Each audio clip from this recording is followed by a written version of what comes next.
Secara umumnya, belanjawan adalah perancangan keuangan kerajaan yang dibentang untuk menjelaskan kepada rakyat antara lain anggaran pendapatan dan perbelanjaan untuk sesuatu tahun serta defisit atau lebihan fiskal untuk tahun tersebut. Tentunya anggaran tersebut dibuat berdasarkan kiraan, berpandukan langkah-langkah belanjawan yang telah ditetapkan. Ini termasuklah langkah cukai dan langkah berkaitan dengan perbelanjaan, khususnya subsidi. Saya sentuh langkah cukai terlebih dahulu. Salah satu langkah cukai iaitu peningkatan dan perluasan skop SST dalam belanjawan 2024 dibentangkan tahun lepas. Ya, itu langkah cukai. Contohnya, di dalam belanjawan 2024 tahun lalu, kerajaan nyatakan bahawa kerajaan bercadang untuk menaikkan kadar cukai perkhidmatan kepada 8% ketimbang 6% sekarang. Namun agar tidak membebankan rakyat, peningkatan ini tidak termasuk perkhidmatan seperti makanan dan minuman serta telekomunikasi. Kerajaan juga akan meluaskan skop perkhidmatan bercukai meliputi perkhidmatan logistik, pembrokeran, penaja jaminan dan kelab karaoke. Di situ kita lihat adalah sedikit gambaran yang diberikan oleh kerajaan tentang peratusan kenaikan SST dan perluasan skopnya. Berdasarkan langkah cukai tersebut, kerajaan akan anggarkan berapakah hasil tambahan kutipan cukai.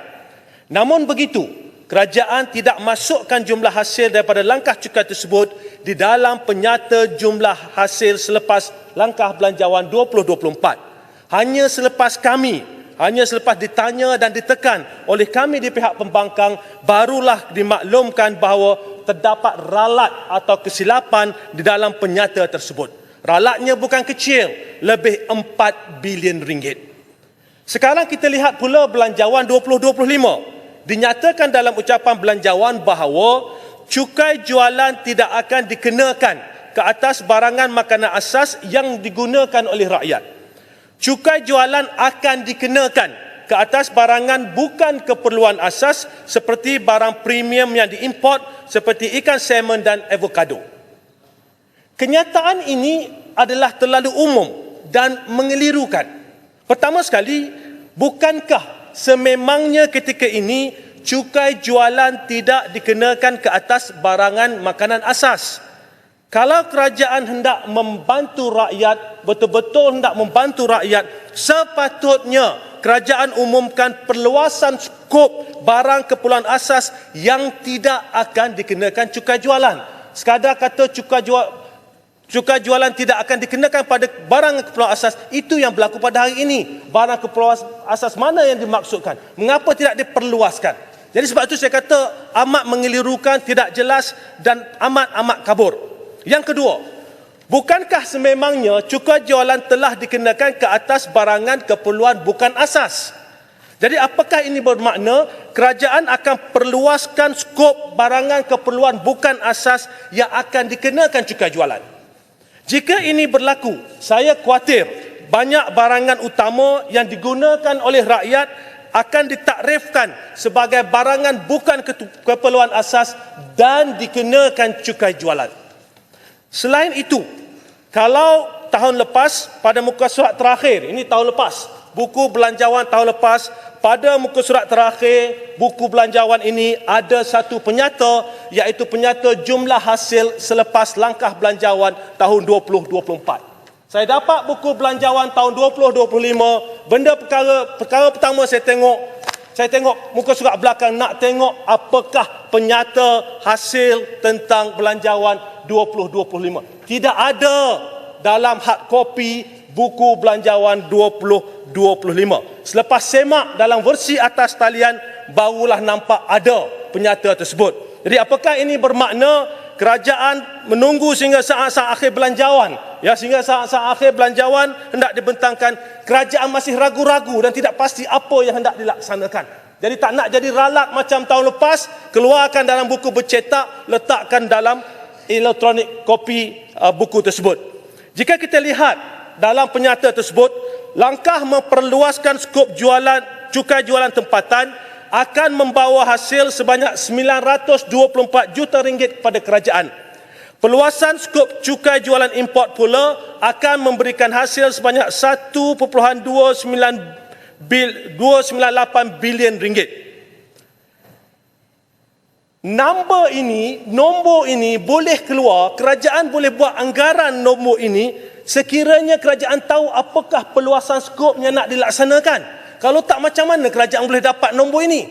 Jadi kenapa tak dijelaskan perluasan skop yang hendak dilaksanakan?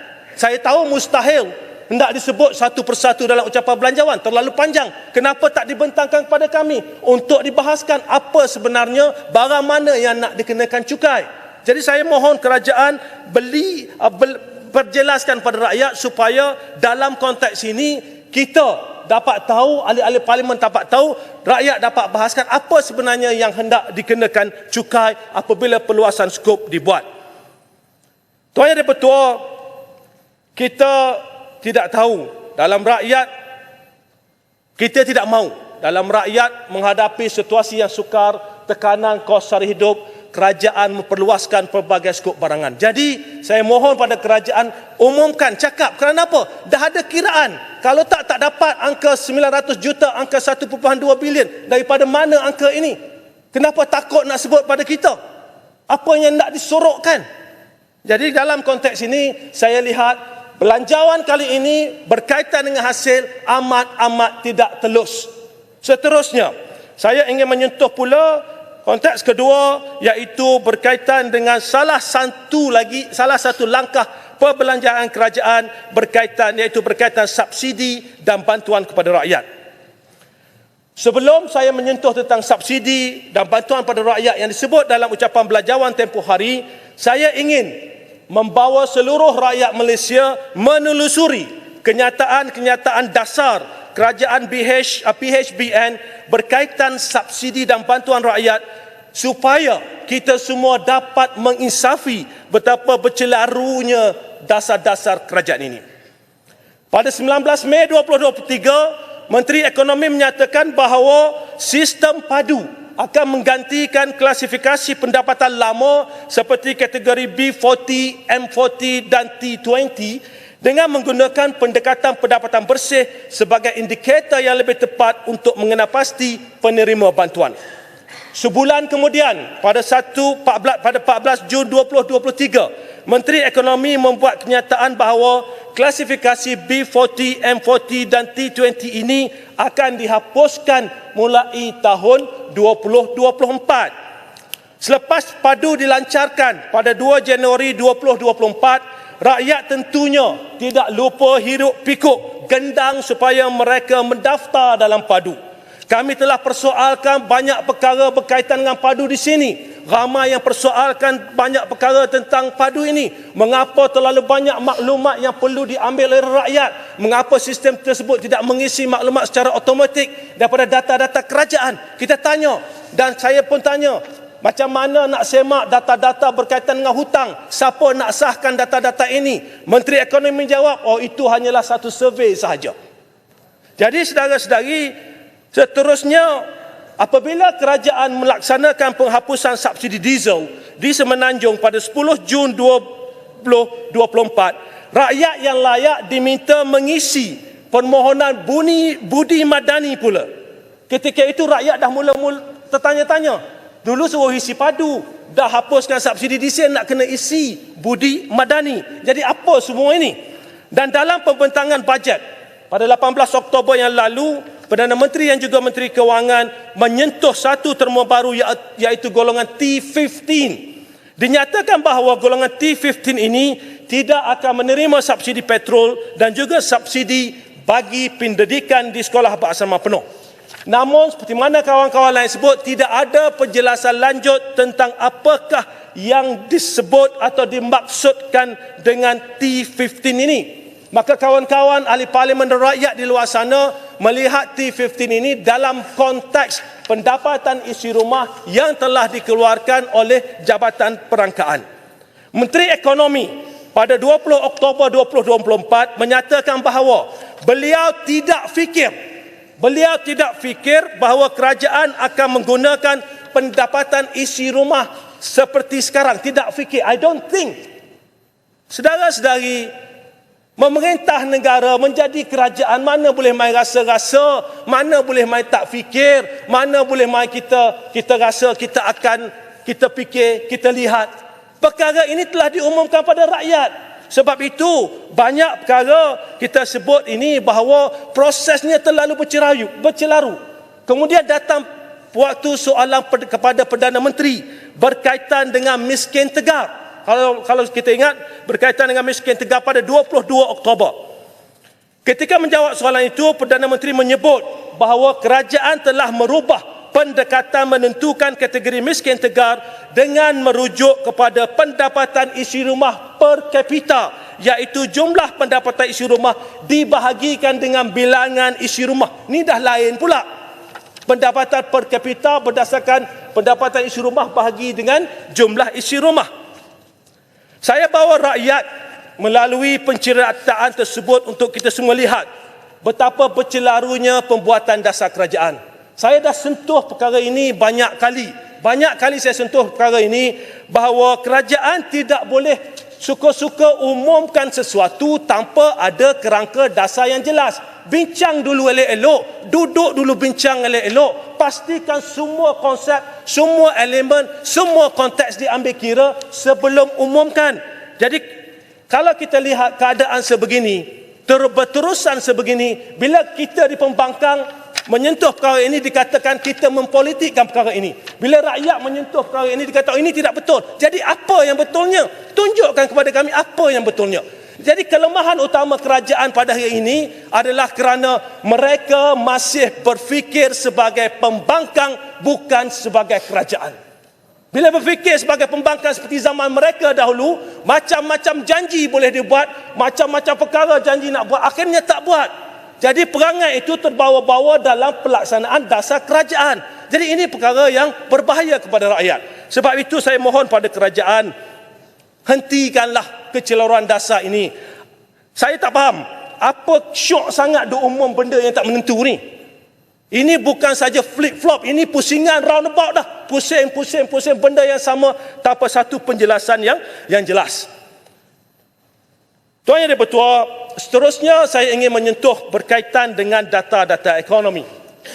Di dalam belanjawan kita selalu dengar banyak data-data ekonomi dikemukakan, data KDNK, data pengangguran, data inflasi.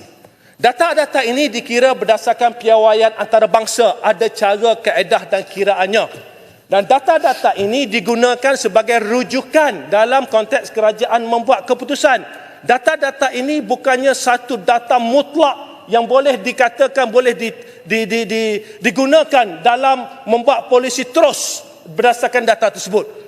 Apa yang ada dalam data ini, apa yang dipersembahkan oleh data-data ini tentunya berbeza dengan apa yang berlaku di bawah.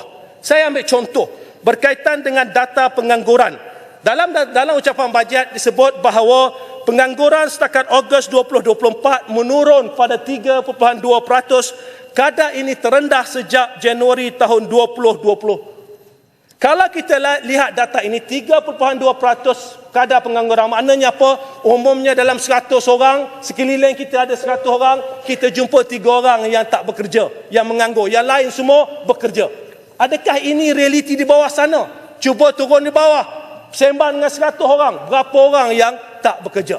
Kenapa kita tidak boleh mengambil data ini secara face value? Kerana kalau kita lihat technical aspek data ini, seseorang itu ditakrifkan bekerja apabila dia melaksanakan sesuatu pekerjaan yang mendapat upah selama sejam seminggu dalam minggu survey dibuat.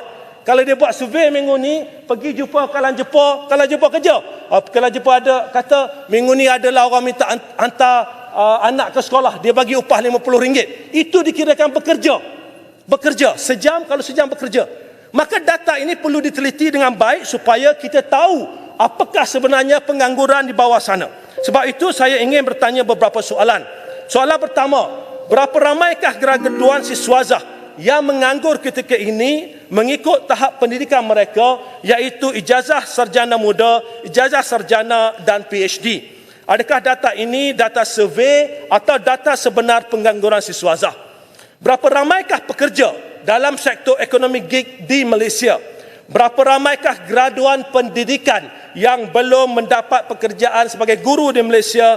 Berapa banyak kekosongan jawatan guru di sekolah rendah dan sekolah menengah di seluruh Malaysia?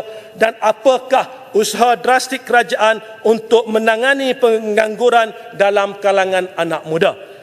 Tuan Yang di-Pertua, saya tadi nak kena sambut murid-murid, bagi saya masa sedikit. Tadi Masa saya sudah tamat. 5 minit sikit. Masa sudah tamat. Sedikit, Tuan Speaker, saya ingin menyentuh. Tadi saya ambil masa sikit mengalu-alukan mereka. Bagi saya sikit. Akhir Itu pun sekali tidak saya 5 ingin menyentuh berkaitan dengan penjualan saham MAHB 30% kepada syarikat asing. Kami di sebelah pembangkang dah usaha sehabis-habisnya. Cuba jelaskan kepada kerajaan, cuba jelaskan kepada rakyat bahawa kerajaan tidak perlu menjual satu blok besar saham 30% MAHB kepada syarikat asing. Kita boleh terus menjaga MAHB ini oleh kemampuan daripada syarikat-syarikat dalam negara kita. Atas dasar keuangan, tidak ada sebab nak jual MAHB. Atas dasar ekonomi, tidak ada sebab nak jual MAHB. Atas dasar strategik, tidak ada sebab nak jual MAHB. Atas dasar moral, tidak ada sebab nak jual MAHB.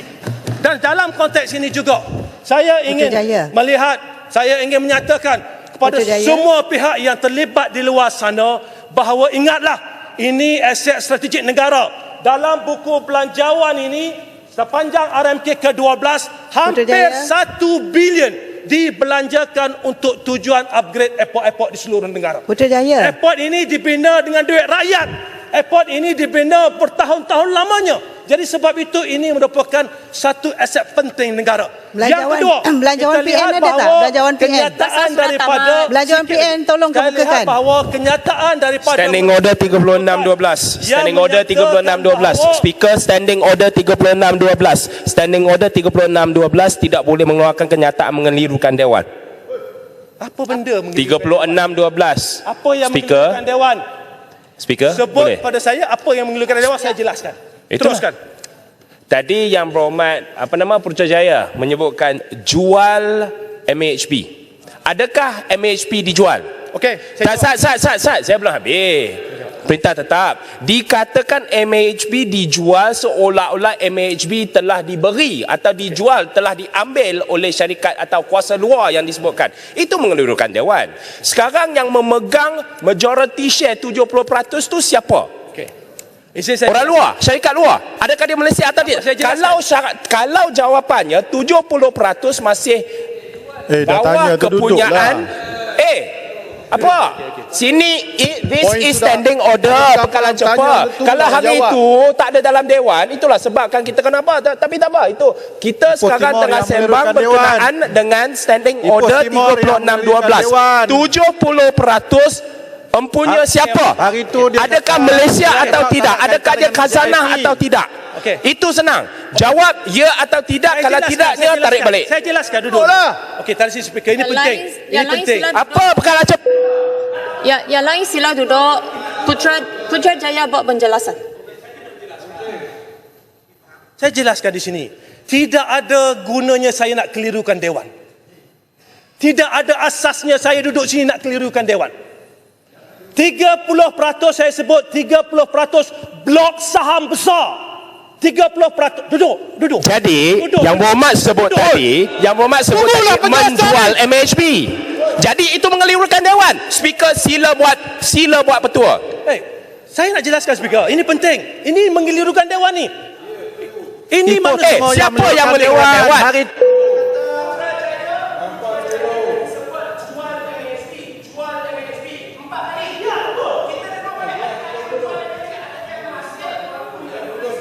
Okey.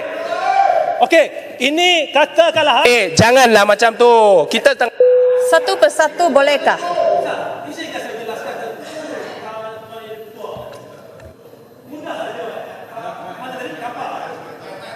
Ipoh Timur ada 100 biji guli. 300 ini dijual. 30 dijual pada orang lain. Bukan dijual. Jual kan? 30% jual kan? Itu jual 30% saham. Bukan jual MAHB. Jual 30% saham MAHB yang masih dipunyai oleh Malaysia. Alih-alih Berhormat, Tuan Speaker, izinkan saya jelaskan betul-betul. Ini perkara penting. Tak ada makna saya nak keliru Dewan ni. Memang sangat penting. Jadi jangan kelirukan Dewan. Kalau sebut 30% saham AHP, okey. Boleh tarik balik, boleh sebut kembali, tak ada masalah. Tapi tak boleh kelirukan Dewan dengan kata jual MHB. Senang. Tarik balik, sebut kembali, saya tak ada masalah. Saya tak ada masalah. Tarik balik, sebut kembali, it's fine. Dan Tapi jangan... cukup, saya sudah tahu apa yang diminta oleh Ipoh Timur. Yang Berhormat Putrajaya, apa yang disebut oleh Ipoh Timur ialah jangan sebut jualkan MAHB. saya tak kata jual. Saya sebut tadi jual. Tengok baliklah. Aduh. Tolonglah. Come on. Saham. Yang Berhormat. Ipoh Timur jual saham. Ya kacau Ipoh Timur. Yang lain boleh duduk, kalau tak nak duduk keluar. Tak. Kenapa Ipoh Timur takut sangat nak pertahankan aset negara? Kenapa? Saya takut apa?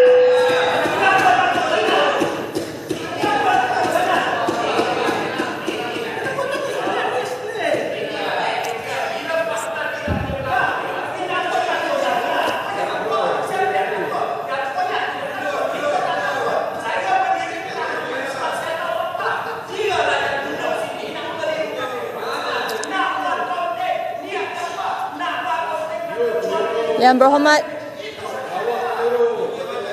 Tuan Yang Dipertua, ini flaw saya. Come, let's bring it. Let's bring it outside. Yang Berhormat, Yang Berhormat, Yang Berhormat.